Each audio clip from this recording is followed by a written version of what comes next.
하나님께 영광 올려드립니다. 기도하고 하나님 말씀 받겠습니다. 하나님 감사합니다. 사순절 세 번째 주일 하나님을 예배합니다. 십자가의 길을 걷고 선교자의 삶을 각오하는 코로나 팬데믹 속에 예배하는 주의 백성들을 성령으로 위로하여 주시고 말씀으로 살게 하여 주시옵소서. 세상 끝날까지 우리와 영원히 함께 하시는 임마누엘 하나님 이곳에 임재하여 주시고 우리에게 말씀하여 주시옵소서. 예수님의 이름으로 기도하옵나이다. 아멘. 사랑하는 성도 여러분, 행복하십시오. 성령 충만하십시오. 아멘. 오늘 본문 누가복음 21장 37절에 보시면 예수님은 낮에는 성전에서 하나님 나라의 복음을 전파하시고 밤에는 감람온이라고 하는 산에 가서 쉬시고 또 기도하십니다. 예수님께서는 세상에 공생애로 사시는 마지막 한 주간을 이렇게 지내고 계십니다. 누가복음 21장 5절에 보면 어떤 사람들이 예루살렘 성전의 화려함과 웅장함을 자랑합니다. 그 소리를 들으시고는요, 날이 이르면 예루살렘 성전의 돌 하나도 돌 위에 남지 않고 다 무너뜨려지리라. 예루살렘과 성전의 파괴, 심판을 예언하십니다. 제자들은 다시 되묻습니다. 그러면 어느 때, 언제 이런 일이 있겠사오며 이런 일이 일어나려 할 때 무슨 징조, 사인이 있겠습니까? 예수님 다시 대답을 하시죠. 민족이 민족, 나라가 나라를 대적하는 큰 전쟁이 일어나겠고 곳곳에 큰 지진, 기근과 전염병이 있을 것이고 무서운 일과 하늘로부터 큰 징조들이 있을 것이다. 천재지변에 재난과 사건, 사고가, 전쟁, 기근, 전염병이 있을 것이고 그리고는 영적인 혼돈의 상태가 온다는 거죠. 내 이름으로 내가 그리스도다, 적 그리스도들, 거짓 선지자, 예언자들이 출현하게 될 것이고 때가 가까이 왔다. 시한부 종말론, 사이비 교주들이 나타나게 될 것을 가르쳐 말씀하고 계세요. 그런데 너희는 미혹을 받지 않도록 주의하고 그들을 따르지 말아라. 난리와 소요의 소문을 들을 때에도 두려워하지 말아라. 이런 일이 먼저 있어야 하겠지만 아직 끝은 아니다. 그리고 이 모든 일에 전에 내 이름으로 말미암는 박해가 있을 것이다. 그런데 이 박해는 오히려 너희의 믿음의 증거가 될 것이고 복음을 증거하는 기회가 될 것이다 라고 말씀하세요. 너희의 인내로 너희의 영혼의 구원을 받으라. 그날에는 예루살렘과 예루살렘 성전이 파괴되고 심판과 멸망이 있게 되고 징벌과 고통의 날이 될 것이지만 동시에 구원과 해방과 승리와 소망의 날이 될 것임을 말씀하시고요. 그때에는 인자가 구름을 타고 능력과 큰 권능으로 재림하여 오시는 것을 보게 될 것이고 이런 일이 시작되면 일어나 머리를 들라 너희 속량, 너희의 구원과 해방이 가까웠느니라 라고 말씀하고 계세요. 예수님은 공생애로 지내시는 마지막 한 주간 이 재림과 종말을 아주 강조하여 말씀하시는데 이것은 역사의 시작과 끝이 있다라는 말씀, 그리고 인생의 시작과 끝이 있다. 계시록 1장 8절에 주 하나님이 이르시되 나는 알파요 나는 오메가라. 이제도 있었고 전에도 있었고 장차 올 전능한 자라 말씀하세요. 묵시록이라고 기록되어 있는 마가복음 13장에 보면은 그날과 그때는 아무도 모르나니 하늘에 있는 천사들도 아들도 모르고 아버지만 아시느니라. 이 재난과 이 종말, 이 모든 일은 하나님의 주권과 하나님의 섭리 안에 있고 하나님의 시간 속에 있으며 하나님이 다스리시고 통치하심을 말씀해 주고 있습니다. 여러분 혹시 아십니까? 신약 성경에서 3분의 1 이상이 바로 이 종말과 재림에 관한 말씀이라는 사실이에요. 그리고 예수님은 공생의 마지막 한 주간을 종말과 재림을 강조하여 말씀하십니다. 듣기만 해도 상상만 해도 무시무시한 종말과 재림의 징조들, 우리에게 겁을 주고 위기의식을 고취하고 강박관념으로 삶을 올가매기 위함일까요? 왜 이렇게 예수님께서는 종말과 재림을 강조하셨을까? 오늘 보면 다시 누가복음 21장과 35절, 36절을 다시 한번 보시겠습니다. 이날은 온 지구상에 거하는 모든 사람에게 임하리라. 이러므로 너희는 장차 올 이 모든 일을 능히 피하고 인자 앞에 서도록 항상 기도하며 깨어 있으라 하시니라. 예수님께서 이 종말과 재림을 강조하신 이유는 우리에게 겁을 주고요, 종말과 재림에 대한 위기의식을 고취하고 강박관념을 일으키시기 위한 일이 아니라, 이 종말과 재림은 온 지구상에 거하는 모든 사람들에게 예외 없이 공평하게 나타날 일들이고, 이 장차 올 이 모든 일을 능히 피하고 재림의 주가 되시는 예수 그리스도 인자 앞에 서기 위함으로, 그리고 항상 깨어 기도하게 하시기 위해서 우리에게 메시지를 주셨다라는 사실이에요. 자, 그렇다면 이제 온 지구상에 거하는 모든 사람에게 예외 없이 공평하게 임할, 장차 올 모든 일들을 피하고 인자 앞에 능히 서도록 하게 하기 위한 이 종말의 때, 마지막 때를 살아가는 종말과 재림을 준비하는 영적 매뉴얼들은 무엇이 될 수 있을까 살펴보겠습니다. 첫째는 오늘 본문에서 무화과나무 비유의 교훈으로 종말과 재림의 징조를 분별하라고 말씀하세요.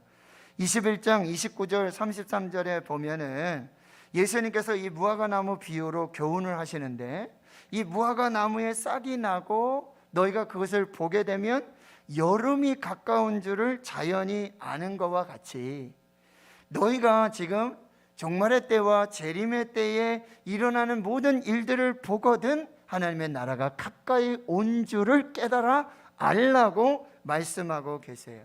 여기 무화과나무는 여러분 이스라엘과 또 성전을 상징하고 있고요. 그리고 사계절 중에 이 여름이라는 단어, 히브리어로 카이츠라고 하고 끝은 캐츠라고 그래요. 카이츠, 캐츠. 이래서 조금 발음이 비슷하게 되고요. 이스라엘은 여러분 가을, 9월에 새 학기가 시작이 되고 새해가 시작되고 다음에 여름이면 한 해가 끝나게 되어지는 것이죠.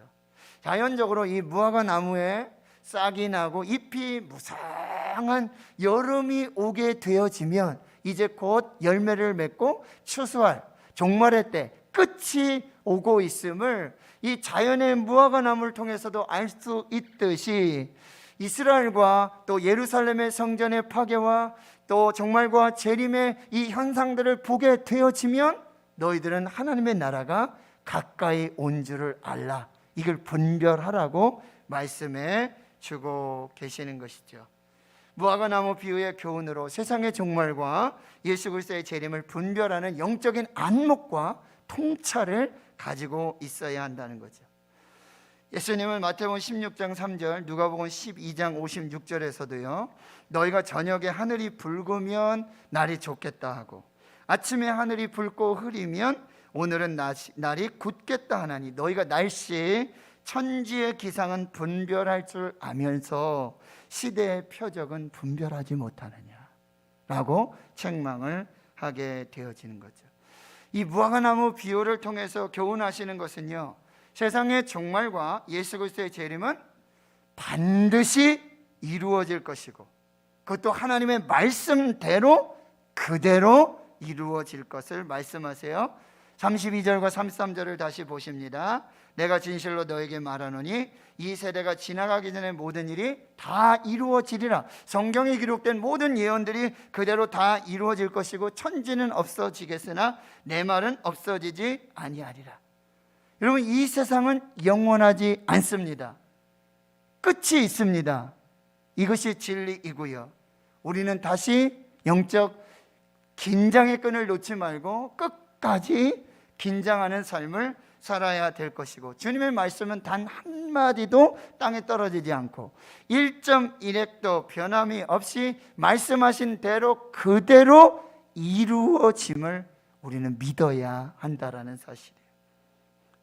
자, 두 번째는요, 스스로 조심하라라고 말씀해 주고 있어요. 34절에 보면 예수님은 종말과 재림의 때에 우리가 스스로 조심해야 될 것 세 가지를 말씀하시는데, 첫째는 방탕하지 말아라, 그리고 술 취하지 말아라, 세 번째는 생활을 염려하지 말라라고 세 가지 스스로 조심해야 될 것을 말씀하시는데, 첫 번째로 방탕하지 말아야 한다라는 말씀은, 여러분, 부자들이 그 부유함을 가지고 허랑방탕하면서 쾌락하는 삶을 사는 삶의 형태, 이게 방탕하다는 의미예요. 누가복음 15장에 보면 탕자의 비유의 둘째 아들이 아버지의 돈을 다 가지고 나가서 허랑방탕하며 모든 것을 다 써버리는 이 삶을 사는 둘째 아들의 삶이 바로 방탕한 삶을 말하고 있어요. 방탕한 생활을 하다 보면 마음이 둔하여집니다. 그리고 하나님으로부터 멀어지게 되는 거죠. 어제 그제 금요일 아빠 기도를 마치고 제가 아는 지인의 동생분이 돌아가셨다는 소식을 듣고는 대구 전문 장례식장에 다녀왔는데요, 돌아가신 분이 54세예요. 그리고 10년 동안 암투병을 하시고, 또 이제 미망인이 계시고, 아들 형제가 유족이에요. 코로나로 가족장으로 조용히 차분하게 장례가 진행되고요. 저도 이제 조문 위로를 마치고 집으로 돌아오는데 밤 12시가 넘었잖아요. 돌아오는 길에 꺼지지 않는 화려한 네온 사인 밑에 그 조명 아래 335 술 취한 사람들의 모습, 방탕하게 쾌락을 쫓고 있는 현대사의 모습을 볼 수 있었습니다. 방탕한 삶을 사는 사람들에게는 하나님이 없습니다. 그들은 이미 마음이 둔하여졌기 때문입니다. 쾌락을 쫓고 방탕한 삶을 살기 위해 하나님이 주신 재와 부를 사용해서는 안 된다라고 하는 거예요. 하나님이 우리에게 재물을 주시고 부를 주신 것은 이것을 어떻게, 어디에, 누구를 위해 사용하였느냐라고 우리에게 맡겨주신 청지기 사명이 있다는 사실을 꼭 기억해야 하는 것이죠. 하나님 주신 재물을 가난한 이웃을, 또 선한 사마리아인의 삶을 사는 곳에 사용해야 하는 것입니다. 두 번째로 술 취하지 말라고 말씀하시죠. 술 취하면 판단력을 약화시키고요, 심지어 아무런 기억도 하지 못하게 하고 이성과 지성을 마비시켜 버립니다. 해서는 안 될 말을 하고요, 해서는 안 될 행동을 거리낌 없이 하는 것을 볼 수 있어요. 그래서 사도 바울은요, 에베소 5장 18절에 술 취하지 말라, 이는 방탕한 것이니 오직 성령으로 충만함을 받으라, 계속해서 성령 충만한 삶을 살아야 된다고 말씀하고 있어요. 세 번째, 이 방탕함과 술 취한 삶을 온갖 중독으로 자연스럽게 이어지고요, 필연적으로 가난에 빠지게 되고요, 그들은 결국 생활의 염려라는 죄악의 삶을 살게 되는 거예요. 여러분, 생활의 염려란 말 그대로 어떻게 살아야 되지, 뭘 먹어야 되지, 무엇 입어야 되지, 이렇게 염려하고 근심하고 걱정하는 것을 말합니다. 항상 가난한 사람들은요, 항상 먹을 것, 입을 것, 쓸 것을 걱정하는 것이 인지상정이죠. 그런데 이 생활의 염려가 어떤 사람들은 하나님을 간절히 찾게 되는 도구가 되어지기도 하지만, 오히려 이 생활의 염려가 마음을 둔하게 하고 하나님을 찾고 구하는 이 신앙의 방해가 되는 경우도 있다라는 얘기예요. 마치 애굽으로부터 탈출한 광야의 이스라엘의 모습과도 같은 거예요. 그들은 노예 생활에서 벗어나서 구원을 받고 자유를 얻었어요. 그러나 그들의 삶의 현장은 광야예요. 무엇을 먹을까, 무엇을 입을까, 무엇을 마실까 염려하고 근심하고 걱정하는 그 삶의 현장에 놓여지게 됐고, 그들은 먹을 것, 입을 것, 쓸 것을 구하는 사람들이 되었다는 거예요. 그리고는 결국 어떻게 합니까? 애굽의 그 고기 가마와 그 채소를 사모하고 연모해서 다시 애굽으로 돌아가겠다라는 반란을 일으키고 있다라는 사실이에요. 생활의 염려의 죄악들이 마음을 둔하게 하고 하나님을 멀어지게 떠나가게 하는 역사가 나타난다는 거예요. 여러분, 광야 이스라엘에게 40년 동안 하나님은 하늘의 문을 여셨어요. 하늘의 양식 만나로 먹여주셨고, 옷이 헤하지 않도록 입혀주셨고, 발이 부르트지 않도록 신발을 신겨주셨던 하나님임을 잊어버리고 있다라는 사실이에요. 공중에 나는 새도 들의 백합화도 먹이시고 입히시는 하나님이신 줄 믿습니다. 참새 한 마리도 하나님의 허락 없이는 땅에 떨어져 죽는 일이 없고, 머리털 하나까지도 세신받으신 하나님이 우리를 지키시고 인도하시는 줄 믿습니다.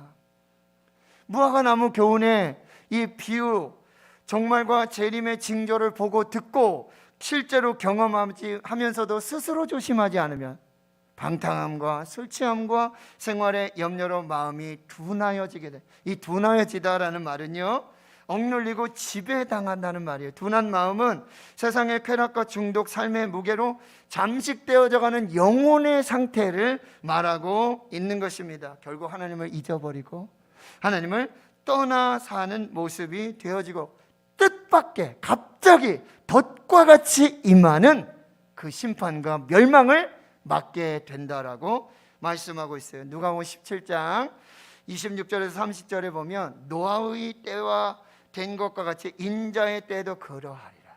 여러분, 인자가 다시 오시는 종말과 재림의 날은 노아의 때와 같고 소돔과 고모라의 때와 같을 것이다. 노아가 방주에 들어가던 날까지 사람이 먹고 마시고 장가가고 시집가고, 그런데 홍수가 나고 그들은 결국 심판하고 멸망을 받았죠. 소돔의 때도 마찬가지예요. 롯이 소돔에서 나가던 날까지 그들은 먹고 마시고 사고 팔고 심고 집을 짓고, 근데 롯이 소돔을 떠나는 날 하늘로부터 불과 유황이 내려오고 심판과 멸망이 그대로 임했다라는 사실이에요. 영국의 복음주의 설교자 마틴 로이드 존스 목사님은 이 노아의 때와 같고 소돔의 때와 같은, 사람들은 그저 일상의 삶을 살죠. 먹고 마시고 장가들고 시집가고 사고 팔고 심고 집을 짓는 일상의 삶을 살고 있어요. 그런데 이것이 바로 은혜의 위험이라고 경고하고 있어요. 하나님이 주신 은혜로 먹고 자고 사고 팔고 집을 짓고 세우는 이 은혜의 삶을 살고 있지만, 그 은혜에 파묻히고 그 은혜에 함몰되어서 하나님을 잊어버리고 천국과 지옥, 영혼도 잊어버리고 구원도 잊어버리고 예배도 말씀도 찬양도 기도도 전도도 선교도 다 망각하고 방종하는 은혜의 위험의 삶을 살게 된다는 사실이에요. 결국 마음이 둔하여지고 하나님을 떠나고요, 뜻밖의 덫과 같이 임하는 마지막 심판과 멸망을 맞는다는 결론입니다. 스스로 조심하라. 방탕과 술 취함, 생활의 염려로 마음이 둔하여지고 하나님이 멀어지고 뜻밖의 덫과 같이 임하는 그 심판과 멸망을 조심하라. 세 번째 주시는 말씀은 항상 깨어 기도하라. 항상 깨어 기도하라. 우리 성경에는 항상 기도하며 깨어 있으라라고 36절에 번역이 되어 있지만, 성경에서는요, 항상 깨어 있으라 그리고 기도하라예요. 항상 깨어 있으라 그리고 기도하라. 깨어 있는 사람만이 기도할 수 있습니다. 잠들지 않고 깨어 있는 사람만에게 기도가 동반되어져 나가는 것이죠. 에베소 4장 27절에 마귀에게 틈을 주지 말라. 베드로전서 5장 8절에 근신하라 깨어있으라. 너희 대적 마귀가 우는 사자같이 두루 삼킬 자를 찾고 있다라고 말씀하고 있어요. 여러분, 마귀가 가장 싫어하는 게 뭔지 아세요? 기도하는 거예요. 깨어서 기도하는 걸 마귀 싫어해요. 그래서 마귀는 어떻게 하든지 기도 못하게 하는 거예요. 어떻게 하든지 잠들게 하고 어떻게 하든지 영적으로 둔감하게 만들어서 지금 때가 언젠지, 지금 상황이 언젠지, 절기가 뭔지, 지금 주일인지, 지금 어떤 상황인지 다 잊어버리게 하고 예배도 없이, 하나님도 없이, 구원도 없이, 기도도 없이 살라고 우리에게 계속해서 유혹하는 거예요. 뭐라고요? 괜찮아. 지금 괜찮아. 잘 살고 있어. 굳이 열심히 신앙생활 하지 마. 지금 코로나잖아. 예배 쉴 수 있어. 기도 쉴 수 있어. 좋아지면 해. 더 나아지면 그때 해도 늦지 않아. 괜찮아. 그런데 마귀는요, 이 틈 속에 이 틈을 비집고 들어온다는 사실이에요. 오늘 새벽에도 말씀드렸지만 누가복음 22장 40절에 예수님 겟세마네 동산에 기도하며 제자들에게 유혹에 빠지지 않도록 기도하라. 기도하지 않으면 이게 유혹인지 뭔지를 몰라요. 또 22장 46절에 어찌하여 자느냐, 시험에 들지 않게 일어나 기도하라. 어찌하여 자느냐, 여러분 이미 자는 상태가 시험에 든 상태예요. 자고 있는 상태가 이미 유혹에 빠져 있는 상태예요. 영적인 깊은 잠에서 난 괜찮아, 옛날 열심히 살았고 좀 충분히 괜찮아, 나중에 열심히 하면 되지 뭐. 이런 마귀의 유혹의 틈에서 영적인 잠을 자며 기도를 쉬는 죄를 범하고 있다는 사실이에요. 베드로전서 4장 7절에 만물의 마지막이 가까웠으니, 만물의 마지막이 가까이 왔으니 그러므로 너희는 정신을 차리고 근신하여 기도해라. 베드로 사도가 만물의 마지막에 주시는 첫 번째 권면이 만물의 마지막 때가 가까웠으니 정신 차려라, 근신하라, 깨어 기도하라. 이것이 마지막 때를 살아야 될 우리 삶의 모습이라고 말씀해 주고 있어요. 헨리 나우엔이라고 하는 이분이 상처 입은 치유자 The Wounded Healer라는 책을 쓰셨어요. 크리스천 리더는 다음과 같은 사람이 되어야 한다고 주장하고 있습니다. 나는 과거에 그렇게 했던 것처럼 미래에도 기도해야 한다는 사실을 강조하는 것 외에 더 할 말이 없습니다. 크리스천 리더는 기도의 사람, 기도해야만 하는 사람, 항상 깨어 기도하는 사람이 되어야 합니다. 기도의 사람은 확실히 리더입니다. 기도하는 사람만이 시대를 분별해요. 기도하는 사람은 미래를 볼 수 있어요. 기도하는 사람은 환경과 상황과 조건에 휘둘리지 않고 그 상황과 환경을 지배하며 미래를 돌파하면서 창조적인 일들을 감당하며 하나님의 사람으로 세워지게 되는 거예요. 기도하는 사람은요, 마지막 때에 거룩하고 구별된 성별된 삶을 사는 사람이에요. 이 사람이 바로 크리스찬 리더라고 말씀해 주고 있습니다. 자, 마지막 네 번째 권면은요, 오늘을 살라라고 말씀해 주세요. 오늘 37절의 말씀은 예수님 세상에서 마지막 공생의 마지막 한 주간, 일주일 어떻게 지내십니까? 낮에는 성전에서 가르치시고 밤에 나가 감람원이라고 하는 산에서 쉬시죠. 우리가 알고 있지만 이 감람원, 이것은 겟세마네 동산이 있는 곳이죠. 예수님 마지막까지 끝까지 깨어 기도하셨던 곳입니다. 예수님은 항상 오늘을 사셨어요. 오늘 하나님 맡겨주신 사명을 충실하게 감당하며 주님의 말씀에 순종하며 주님과 함께 동행하며 하나님의 뜻을 이루며 오늘을 사셨던 분, 이분이 예수님이에요. 여러분, 세상의 종말과 그리고 다시 오실 예수 그리스도의 재림 앞에서 우리가 사는 삶의 모델은 바로 예수 그리스도이세요. 공생의 마지막 한 주간도 흔들림 없이 변함없이 하나님 말씀에 순종하고 하나님과 교제하며 기도하며 맡겨주신 사명을 착하고 충성되이 감당하였던 예수님의 그 삶, 이것이 우리가 따라가야 될 삶의 모델이 되어지는 것이죠. 마틴 루터 종교개혁자는 이렇게 말했습니다. 내 달력에는 오직 두 개의 날이 있다. 한 날은 오늘, 그리고 주님이 다시 오실 날. 이 두 날밖에 없다.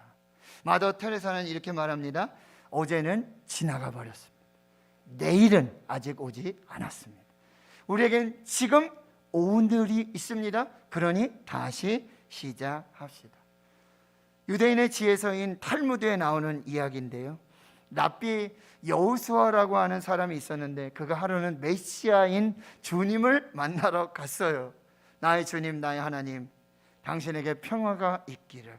메시아인 주님도 이 랍비 여호수아를 만나서는 랍비의 아들, 당신에게 평화가 있기를, 샬롬의 축복의 인사를 나누게 됩니다. 랍비 여호수아가 궁금한 게 있어요. 주님, 언제 오십니까? 주님 언제 이 땅에 오십니까? 주님 말씀하세요. 오늘이다. 그 말씀을 듣고 라프의 여호수아가 이제 집으로 돌아왔는데 그를 만난 엘리야가 이렇게 묻습니다. 주님 만나셨다면서요? 네. 주님 무슨 말씀하셨습니까? 주님 언제 오십니까? 라고 질문하니까 오늘 오신다고 하셨는데 주님이 나를 속이셨습니다. 주님이 아직 오지 않으셨으니 주님이 나를 속이셨습니다 라고 말하니 엘리야가 이렇게 말합니다. 시편 95편 7절의 말씀, 성경에 너희가 오늘날 그의 음성 듣거든. 오늘 주님의 음성을 듣는 오늘, 주님의 음성을 듣는 것, 이것이 주님이 오시는 거고 주님이 우리와 동행하시는 거고 우리와 함께 산다는 의미입니다 라고 말씀합니다. 하나님 성도 여러분, 온 지구상에 거하는 모든 사람에게 어김없이 변함없이 공평하게 동일하게 종말의 때가 옵니다. 그리고 예수 그리스도께서는 말씀대로 다시 오십니다. 종말과 재림의 때를 사는 신앙의 삶은 무엇입니까? 무화과나무 비유의 교훈을 통해 이 종말과 재림의 때를 분별하는 영적 분별력이 있어야 합니다. 스스로 조심하셔야 돼요. 방탕함과 술 취함, 생활의 염려로 마음이 둔하여지고 하나님을 떠날 때에 덫과 같이 임하는 그 하나님의 심판과 멸망 앞에 설 수 있음을 기억하셔야 돼요. 항상 깨어 기도하십시오. 잠들지 마십시오. 마귀에게 틈을 주지 마시고 마귀의 속임수에 놀아나지 마십시오. 항상 깨어 기도하십시오. 오늘을 사십시오. 하나님은 오늘도 우리와 함께 하십니다. 오늘도 우리에게 말씀해 주십니다. 그 음성을 듣고 주와 동행하며 오늘을 사는 것이 장차 임할 모든 세상의 종말들 속에서 그리고 다시 오실 예수 그리스도를 오늘 영접하고 오늘 그 음성을 들으며 오늘 주와 동행하는 그 복된 역사가 있어질 줄 믿습니다. 사랑하는 성도 여러분, 이렇게 준비하는 사람들, 이 영적 매뉴얼을 따라 사는 사람들에게는 종말과 재림이 비극이 아니에요. 심판이 아니고 멸망이 아닙니다. 바로 구원의 날이요, 해방의 날이요, 희망과 소망이요, 위로이며 기쁨이요, 환희가 될 줄 믿습니다. 그래서 우리는 이렇게 고백하는 거, 할렐루야, 마라나타, 아멘, 주 예수여 어서 오시옵소서. 할렐루야. 오늘 예배하며 주님과 동행하며 오늘 여기 우리 가운데 임재하시고 말씀하시는 하나님과 함께 사는 이 삶, 이미 천국이 시작됐고 이미 영원한 생명으로 살게 되어지는 줄 믿습니다. 이 종말과 재림의 때를 준비하는, 그렇게 살아가시는 저와 여러분 될 수 있기를 주의 이름으로 축원합니다. 축원합니다. 하나님 감사합니다. 오늘 예배하게 하시니 감사합니다. 말씀 듣게 하시니 감사합니다. 십자가의 길, 순교자의 삶을 살며 다시 오실 주님을 기다리며 이 종말의 때에, 이 마지막 때에 주와 동행하며 주의 말씀 듣고 순종하여서 천국을 이루고 천국의 삶을 사는 저희들 모두가 되게 해 주시옵소서.